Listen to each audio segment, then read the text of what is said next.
उनका हमेशा ये कोशिश रहा था कि अस्थिर रूप से सरकार को किया जाए और सरकार गिर जाए किसी तरह से, ये उनका मंशा था। और वो कभी भी तवज्जो नहीं देते थे किसी भी इशू को लेके, कभी भी, चाहे वो मंत्री हो या विधायक हो, किसी का भी इशू को लेके या फिर क्षेत्र या फिर राज्य हित का जो भी इशू होता था, हम लोग जो भी उनको बोलते थे कि बात को आप मतलब इसको होना चाहिए, तो भी वो बहुत लाइटली लेते थे और हम लोगों को, कार्यकर्ताओं को तोड़ने का काम करते थे। हमेशा पार्टी के विपरीत जाके हमेशा हर फैसला, कई ऐसे फैसले लिए हैं और लोकसभा के समय से ही उनका पार्टी के अंदर रह के पार्टी को तोड़ने के लिए बीजेपी के साथ साठगांठ करके ये सारा काम किया गया उनकी तरफ से। देखिए, कई सालों से आरपीएन सिंह जो हमारे प्रभारी थे, उनका बीजेपी के साथ साठगांठ हमेशा से रहा है और इसका कंप्लेन हम लोग आला कमान के पास भी रखे। और ये हम लोग के लिए खुशी की बात है कि वो कांग्रेस छोड़ दिया। अब जो संकट मंडरा रहा था झारखंड के ऊपर, जो कांग्रेस पार्टी के ऊपर या हमारी गठबंधन की सरकार जेएमएम और कांग्रेस के ऊपर जो एक संकट मंडरा रहा था, उनके वजह से काफ़ी क्षति पहुंची है कांग्रेस पार्टी को। अब उनके जाने से फिर से कांग्रेस पार्टी मजबूती से उभर के आएगा और सरकार अब स्थिर रूप से चलेगी। उनका हमेशा ये कोशिश रहा था कि अस्थिर रूप से सरकार को किया जाए और सरकार गिर जाए किसी तरह से, ये उनका मंशा था। और वो कभी भी तवज्जो नहीं देते थे किसी भी इशू को लेके, कभी भी, चाहे वो मंत्री हो या विधायक हो, किसी का भी इशू को लेके या फिर क्षेत्र या फिर राज्य हित का जो भी इशू होता था, हम लोग जो भी उनको बोलते थे कि बात को आप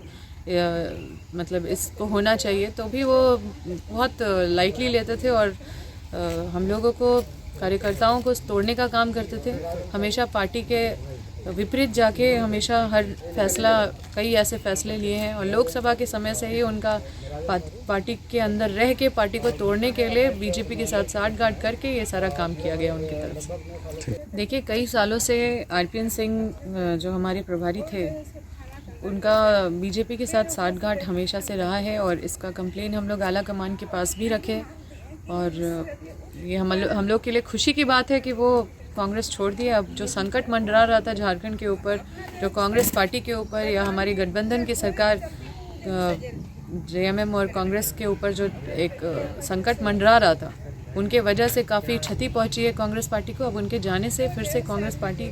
मजबूती से उभर के आएगा और सरकार अब स्थिर रूप से चलेगी। उनका हमेशा ये कोशिश रहा था कि अस्थिर रूप से सरकार को किया जाए और सरकार गिर जाए किसी तरह से, ये उनका मंशा था। और वो कभी भी तवज्जो नहीं देते थे किसी भी इशू को लेके, कभी भी, चाहे वो मंत्री हो या विधायक हो, किसी का भी इशू को लेके या फिर क्षेत्र या फिर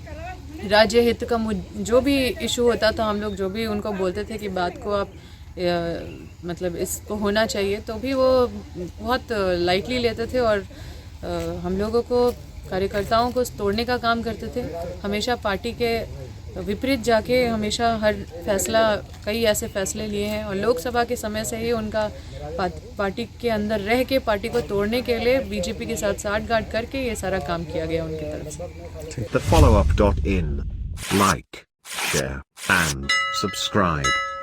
www.thefollowup.in